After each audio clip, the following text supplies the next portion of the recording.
Hello दोस्तों, स्वागत है आज का इस वीडियो में आप सभी का। आज का वीडियो बहुत ही खास इंपॉर्टेंट होने वाला है क्योंकि आज के इस वीडियो में आपको बताने वाला सब्जेक्ट कॉम्बिनेशन। सबसे पहले जानना ये ज़रूरी है कि आपका सब्जेक्ट कॉम्बिनेशन क्या है, आप अपना सेमेस्टर में कौन कौन सा पेपर पढ़ सकते हैं, ये सबसे जानना जरूरी है। और सबसे पहले यही चीज़ आपको जानना जरूरी है कि सब्जेक्ट कॉम्बिनेशन क्या है, ताकि इसके बाद आप जान पाएंगे कि आपका सब्जेक्ट कौन सा है, आपका पेपर कौन सा है, कौन कौन सा पेपर पढ़ेंगे और उसका सिलेबस। तो एक नंबर में जानना सबसे बड़ा जरूरी है कि सब्जेक्ट कॉम्बिनेशन कि आप अपना सेमेस्टर में कौन कौन सा पेपर पढ़ सकते हैं, कौन सा पेपर रख पाएंगे। इसके बाद में आता है आपका सिलेबस, उस पेपर को चॉइस करके आपका सिलेबस जाना। तो आज के इस वीडियो में आपको डिटेल से पूरा विस्तार से बताने वाला हूं सब्जेक्ट कॉम्बिनेशन, जिसका भी सीजन क्या है 25-29 वाला है। ठीक है, यहाँ पर आप लोग देख पा रहे हैं 25-29 2025-29 वाला जो सेशन है। अभी सेमेस्टर किस में गए, सेमेस्टर 2 में गए। किसमें, कौन सा सेमेस्टर अभी सेमेस्टर 2 में गए, उनके लिए मैं आज का इस वीडियो बताने वाला सब्जेक्ट कॉम्बिनेशन। तो सबसे पहले ये जानना जरूरी है क्योंकि ये आपको पढ़ने में भी, एग्जाम की तैयारी करने में भी, और जब एग्जाम फॉर्म फिलअप करेंगे तो उस वक्त भी आपका ये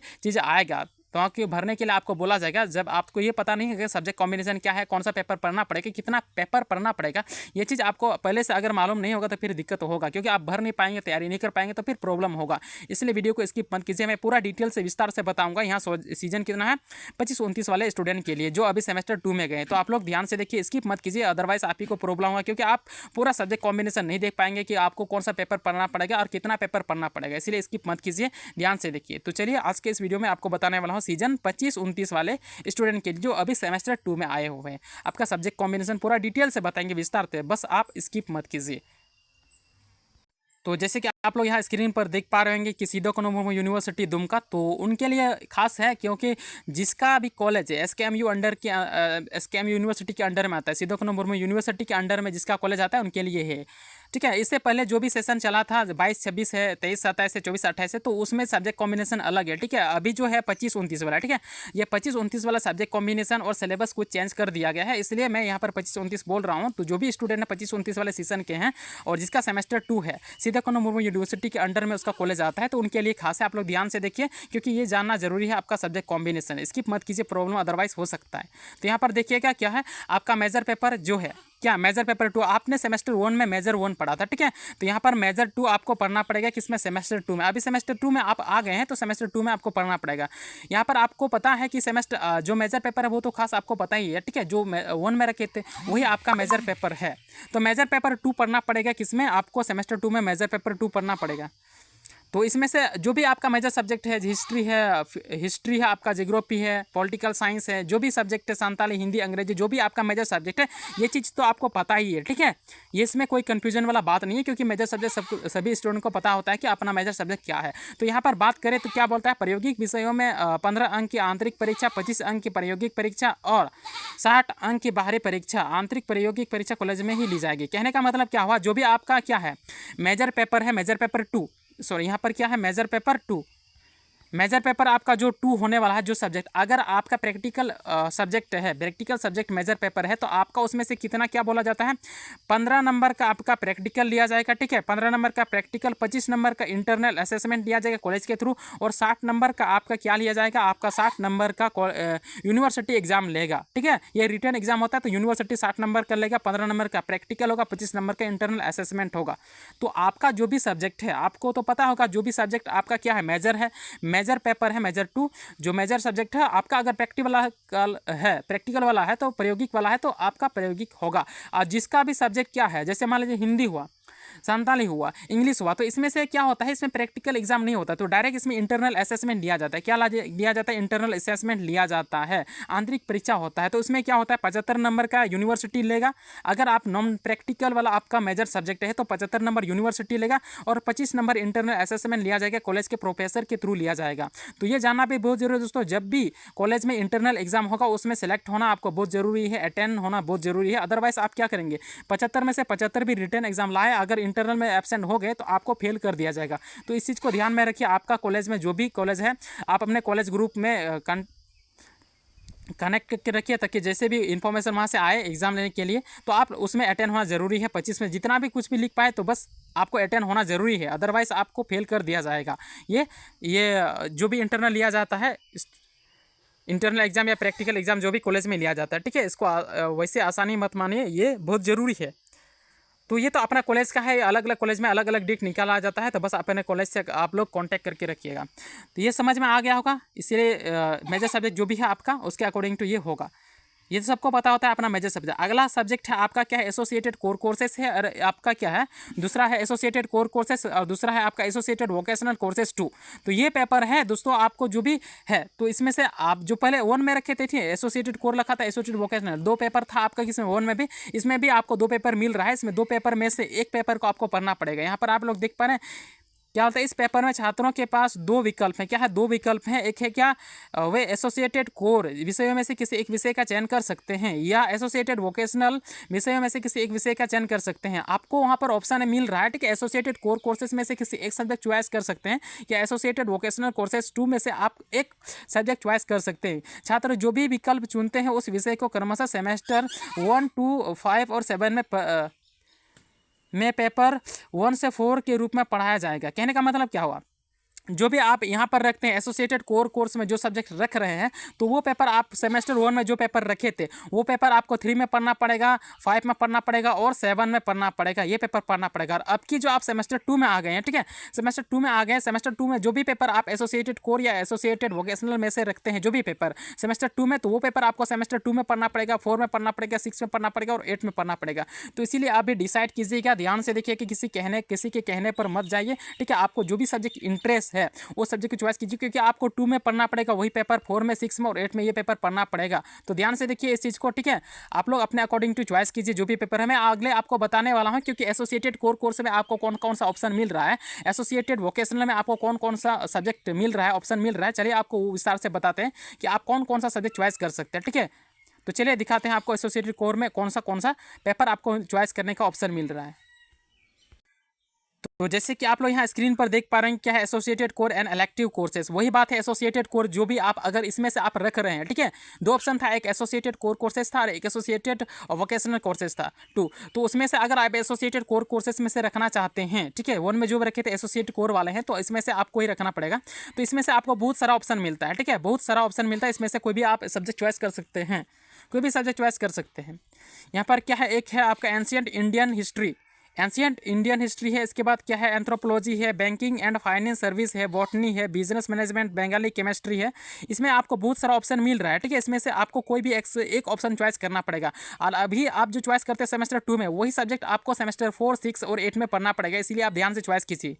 इसके बाद केमिस्ट्री है, कॉमर्स है, इंग्लिश है, इकोनॉमिक्स है, हिस्ट्री है, सोशोलॉजी है, संताली स्टैटिक्स है, संस्कृत है, पॉलिटिकल साइंस है, पार्सियन है, फिजिक्स, फिलोसॉफी है, साइकोलॉजी है, रूरल इकोनॉमिक्स है, मैथिली है, मैथमेटिक्स है, म्यूजिक है, फिर आपका मैनेजमेंट एसी है, एलएसडब्ल्यू हिंदी है, होम साइंस है, जियोग्राफी जियोलॉजी है, गांधीयन तौर से उर्दू जियोलॉजी, सॉरी यहाँ जियोलॉजी है, यहाँ जियोलॉजी, यहाँ पर जियोलॉजी। तो आप लोग इसमें से कोई भी एक सब्जेक्ट चॉइस कर सकते हैं। ये सेमेस्टर 2 में इसमें से बहुत सारा ऑप्शन आपको मिल रहा है एसोसिएटेड कोर में, ठीक है।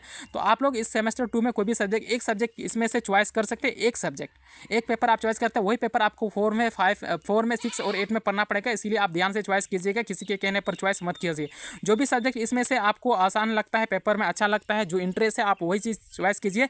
एसोसिएटेड कोर में इसमें से आपको बहुत सारा ऑप्शन मिलता है।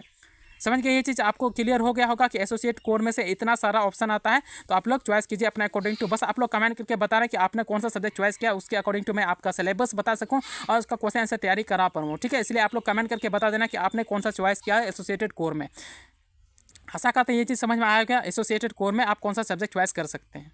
चलिए अब एसोसिएटेड वोकेशनल वाला देखते हैं आपको कौन कौन सा ऑप्शन पेपर देखने को मिल रहा है। तो आपको यहाँ पर जैसे कि एसोसिएटेड यहाँ पर देख पा रहे हैं, एसोसिएटेड कोर है, एसोसिएटेड वोकेशनल वाला हुआ है, ठीक है। आप यहाँ पर कौन सा स्ट्रीम के, कॉमर्स स्ट्रीम के है तो कॉमर्स वाला देख लीजिएगा। अगर साइंस वाला स्ट्रीम के तो साइंस, तो आप लोग आर्ट्स वाला है तो यहाँ पर देख सकते हैं social science and humanities streams हैं, तो आप लोग ह्यूमैनिटीज़ वाला देख लीजिए, ठीक है। आप जो सा किसी भी कौन सा स्ट्रीम से हैं वो मैटर करता है। तो यहाँ जैसे एसोसिएट, अगर किस में आप है ह्यूमैनिटीज़ वाला से हैं, ठीक है, मतलब आर्ट्स वाले स्टूडेंट में से हैं, तो यहाँ पर एसोसिएटेड वोकेशनल कोर्स है। तो यहाँ पर आप लोग देखिएगा, कौन कौन सा ऑप्शन आपको मिल रहा है, ठीक है। इसमें एसोसिएटेड वोकेशनल में से कुछ कम ही ऑप्शन आपको मिल रहा है, उसमें ज़्यादा ऑप्शन था। इसमें से आप कौन सा सब्जेक्ट रख सकते हैं, यहाँ पर देखिए awareness of right and loss है, इसके बाद है creative thinking and writing in English है, इसके बाद आपका डिजास्टर मैनेजमेंट है, इसके बाद सस्टेनेबल डेवलपमेंट है। इस 4 ऑप्शन मिल रहा है, इस 4 में से किसी एक ऑप्शन को चुनना पड़ेगा। अगर आप किसमें से एसोसिएटेड वोकेशनल में से आप चॉइस करते हैं तो आपको 4 ऑप्शन मिलता है, 4 ऑप्शन रखने को मिलता है। 4 ऑप्शन में से एक ऑप्शन आप इसमें से चॉइस कर सकते हैं। तो आप अपने अकॉर्डिंग टू चॉइस कीजिए कि आपको कौन सा सब्जेक्ट इंटरेस्ट है, कौन सा सब्जेक्ट अच्छा लगता है पढ़ने में, तो आप उसके अकॉर्डिंग चॉइस कीजिए। बस आपको इसमें एसोसिएटेड वोकेशनल में से 4 ऑप्शन मिलता है। आशा करते हैं ये चीज़ समझ में आया होगा दोस्तों। आप लोग स्क्रीनशॉट भी ले सकते हैं, जो भी इंटरेस्ट है बस आप लोग कमेंट करके बता देना कि एसोसिएटेड वोकेशनल में ये सब्जेक्ट आपने रखा, ताकि मैं आपका उसका सिलेबस बता सकूँ डिटेल से और उसका क्वेश्चन आंसर भी करा सकूँ, ठीक है। तो आप लोग कमेंट करके बता दीजिए। तो चलिए अब सब्जेक्ट कॉम्बिनेशन के आगे और चलते हैं उस स्क्रीन में। ये चीज़ समझ में आया होगा। तो आशा करते हैं दोस्तों ये जो भी associated core courses and associated vocational course 2 है, ये चीज़ सारी चीज़ समझ में आएगा। मैं पूरा विस्तार से डिटेल से बताया मैंने। आशा करते हैं कोई भी डाउट दिक्कत ना हो। अगर कोई भी डाउट है, दिक्कत है, तो आप लोग कमेंट करके बेहिचक पूछ सकते हैं, ठीक है। ये चीज़ समझ में क्लियर आ गया होगा कि आप लोग कौन कौन सा सब्जेक्ट चॉइस कर सकते हैं, समझ गए। तो अगला पेपर आपका क्या होने वाला है इसमें से, अगर हाँ एग्जाम की बात करें, जो इसमें जो है ना यहाँ पर बोला जा रहा है, क्या बोला जाता है यहाँ पर देखिएगा, यहाँ उसमें भी यहाँ पर बोला जा रहा है, इसमें से इंटरनल जो भी प्रैक्टिकल एग्जाम है, प्रैक्टिकल एग्जाम में से आपका 15 नंबर का लिया जाएगा, ठीक है। और यहाँ पर ये 25 नंबर का आपका इंटरनल लिया जाएगा, और बाकी जो 75 नंबर ये यूनिवर्सिटी लेगा। इसमें आपका इंटरनल या प्रैक्टिकल एग्जाम होगा, इसमें किसमें, एसोसिएटेड कोर और एसोसिएटेड वोकेशनल में, जो कॉलेज के थ्रू लिया जाएगा, ठीक है। ऐसा है, ये एग्जाम इस तरह से लिया जाएगा।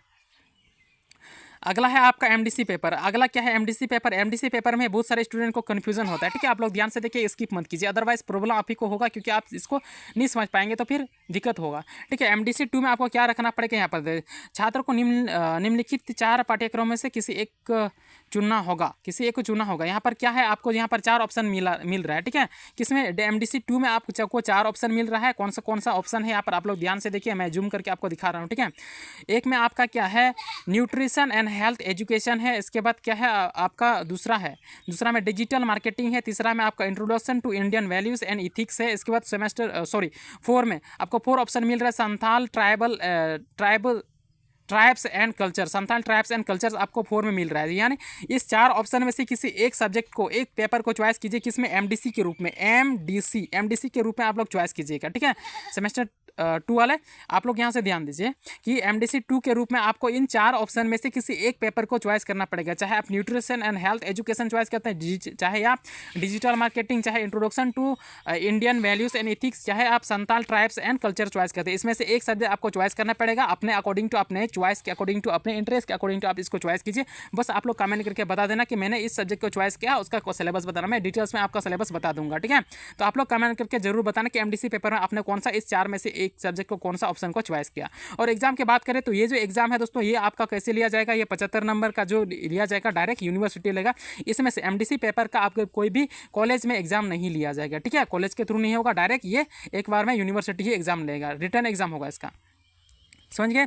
अगला आपका AAC 2 है, यानी एबिलिटी इन्हांसमेंट कोर्स 2। ये आपका कंपलसरी सब्जेक्ट है दोस्तों, इसमें चॉइस करने की कोई ज़रूरत नहीं है कि ऑटोमेटिक ये सिलेक्ट हो जाए, क्योंकि आपने किसमें, सेमेस्टर 1 में हिंदी पेपर आपका सबका था, ठीक है। कॉमन पेपर ये था किसमें, AEC में, इसीलिए आपका अभी सेमेस्टर किसमें, सेमेस्टर 2 में आपका इंग्लिश हो गया, ठीक है। ऑटोमेटिक इंग्लिश सेलेक्ट हो गया, ये आपको सेलेक्ट करने की जरूरत नहीं है, ऑटोमेटिक ये सेलेक्ट हो जाएगा। यहाँ पर आप लोग देख पा रहे हैं ना, आप अभी ये कंपलसरी सब्जेक्ट है, सबको इंग्लिश पढ़ना ही पड़ेगा। सेमेस्टर 2 में इंग्लिश पढ़ना ही पड़ेगा, ठीक है। ये आपको पढ़ना है। बस इसमें क्या है कि इसमें 50 नंबर का एग्जाम लिया जाएगा, यूनिवर्सिटी ही लेगा। इसमें से आपको इंटरनल या प्रैक्टिकल एग्जाम नहीं देना पड़ेगा, ठीक है। ये डायरेक्ट यूनिवर्सिटी 50 नंबर का एग्जाम ले लेगा। इसमें जो पहले बार लिया गया था दोस्तों, ये ऑब्जेक्टिव मोड में लिया गया था। आशा उम्मीद है कि अब की बार भी ऑब्जेक्टिव मोड में लिया जाएगा। जैसे ही इसका एग्जाम के पैटर्न के आगे अपडेट करते तो मैं आपको बता दूंगा। बस चैनल को सब्सक्राइब करके बेल आइकन को ऑल पर सेलेक्ट करके रखिए, ताकि नोटिफिकेशन आपको सबसे पहले मिले, ठीक है। तो समझ में आ गया कि AAC 2 में आप क्या रखेंगे, ये आपका कंपलसरी सब्जेक्ट है, ऑटोमेटिक चॉइस आ जाएगा, ठीक है। चुन के आ जाएगा, इंग्लिश पेपर आपको पढ़ना पड़ेगा। समझ में आ गया ये चीज़। अगले है आपका SEC यानी स्किल एनहांसमेंट कोर्स। इसमें से भी आपका ये कंपलसरी सब्जेक्ट है, इसमें भी चॉइस करने का आपको कोई ऑप्शन नहीं है, ये आपका कंपलसरी सब्जेक्ट है, इसमें से आपको पढ़ना ही पड़ेगा। क्या है आपका, digital education and data management, digital communication and data management है। इसमें से आपको SEC 2 में पढ़ना ही पड़ेगा। ठीक है। इसमें चॉइस करने की कोई ऑप्शन नहीं है, आपको पढ़ना चाहे इंटरेस्ट है या नहीं है, आपको पढ़ना ही पड़ेगा। डिजिटल कम्युनिकेशन एंड मैनेजमेंट से SAC 2 में, ठीक है। इसको सेक पेपर 2 भी बोला जाता है। तो आप लोग इसको रखिए ध्यान में और इसी चीज़ का तैयारी करना पड़ेगा। और ये भी एग्जाम का बात करिए तो 75 नंबर का एग्जाम होगा। ये भी यूनिवर्सिटी लेगा, डायरेक्ट एग्जाम लेगा, ठीक है। कॉलेज में इसका कोई भी एग्जाम नहीं लिया जाएगा, ना ही प्रैक्टिकल ना ही इंटरनल, ठीक है। तो ये डायरेक्ट किस में लेगा, यूनिवर्सिटी 75 नंबर का एग्जाम लेगा। समझ गए ये चीज़। आपको ये कंपलसरी सब्जेक्ट है, ये आपको चॉइस करने का ऑप्शन नहीं दिया जाता है, ये आपको पढ़ना ही पड़ेगा। SAC 2। इसके बाद BSc 2 है। BSc 2 पेपर है भी आपका क्या है, कंपलसरी पेपर है। इसमें से भी आपको चॉइस करने का कोई ऑप्शन नहीं दिया जाता है। इसमें आपको पढ़ना पड़ेगा इन्वायरमेंटल स्टडीज़। क्या पढ़ना पड़ेगा, इन्वायरमेंटल स्टडीज़ पढ़ना पड़ेगा। किसमें, BSc 2 में। तो इसमें भी 50 नंबर का एग्जाम लिया जाएगा, यूनिवर्सिटी ही एग्जाम लेगा। इसमें से कोई भी कॉलेज में इंटरनल या प्रैक्टिकल एग्जाम नहीं लिया जाएगा, ठीक है। समझ में आएगा। ये कंपलसरी सब्जेक्ट है दोस्तों, इसमें चॉइस करने के आपको कोई भी ऑप्शन नहीं मिलता है, आपको पढ़ना ही पड़ेगा। क्या पढ़ना पड़ेगा, BSc 2 में आपको इन्वायरमेंटल स्टडीज़ पढ़ना पड़ेगा। समझ गए ये चीज़ आपको। अगला पेपर आपका सोशल अवेयरनेस पेपर है, ये आपको पढ़ना ही पड़ेगा सारे स्टूडेंट को। आपका मेजर सब्जेक्ट कुछ भी हो, ये मैटर नहीं करता है, बस आपको ये पढ़ना ही पड़ेगा। आपका मेजर सब्जेक्ट मैटर नहीं करता है भाई। इसमें सोशल अवेयरनेस पढ़ना पड़ेगा। इसमें 50 नंबर का यूनिवर्सिटी एग्जाम लेगा। इसमें भी कोई भी इंटरनल या प्रैक्टिकल एग्जाम नहीं लिया जाएगा कॉलेज में। समझ में आएगा। ये यूनिवर्सिटी है, डायरेक्ट 50 नंबर का लिया जाएगा। आशा उम्मीद है कि अब की बार ये भी OMR शीट पर ऑब्जेक्टिव लिया जाएगा, ठीक है। तो ये सारी चीज़ समझ में आएगा। कितना पेपर हुआ, तो आपका ये 7 पेपर हुआ। तो सेमेस्टर 2 में, किसमें, सेमेस्टर 2 में आपको 7 पेपर पढ़ना पड़ेगा। सीजन कहा जाए तो ये आपका सीजन जो भी था क्या है, 25-29 वाला, ठीक है। 25-29 वाला सेशन के लिए सब्जेक्ट कॉम्बिनेशन है। आपको कितना पेपर, 7 पेपर पढ़ना पड़ेगा। 7 में से आपको जो भी पेपर है आपको सबको पता ही है, ठीक है। पूरा डिटेल से मैंने आपको बता दिया। कोई भी डाउट है, दिक्कत है तो आप लोग कमेंट करके पूछ सकते हैं। बस आपको चॉइस करने का क्या मौका मिलता है, बस आपको चॉइस MDC पेपर आपको चॉइस करने का मिलता है, ठीक है। आप इसको चुन सकते हैं इस 4 में से एक सब्जेक्ट। और आपको क्या मिल रहा है, एक यहाँ पर associated core courses and associated vocational में से ही चॉइस किए, यानी कि 2 पेपर आपको चॉइस करने के मिल जाता है। बाकी सब्जेक्ट जितना भी है वो ऑटोमेटिक सेलेक्ट होकर आ जाता है, ठीक है। तो आप अपने अकॉर्डिंग सेलेक्ट कीजिए एसोसिएटेड कोर कोर्स में या एसोसिएटेड वोकेशनल में। और आपका यहाँ पर MDC में जो भी सब्जेक्ट चॉइस करते हैं आप लोग कमेंट करके बता देना, मैं उसका सिलेबस डिटेल्स में बता दूंगा, ठीक है। तो आप लोग कमेंट करके जरूर बताना। आशा करते हैं सारी चीज़ समझ में आया होगा दोस्तों। कोई भी अगर डाउट है, दिक्कत है तो आप लोग कमेंट करके पूछ सकते हैं, बेहिचक पूछ सकते हैं, ठीक है। तो चलिए आज के वीडियो में इसी तरह, अगला वीडियो में इसी तरह मिलेंगे। जय हिंद, जय झारखंड।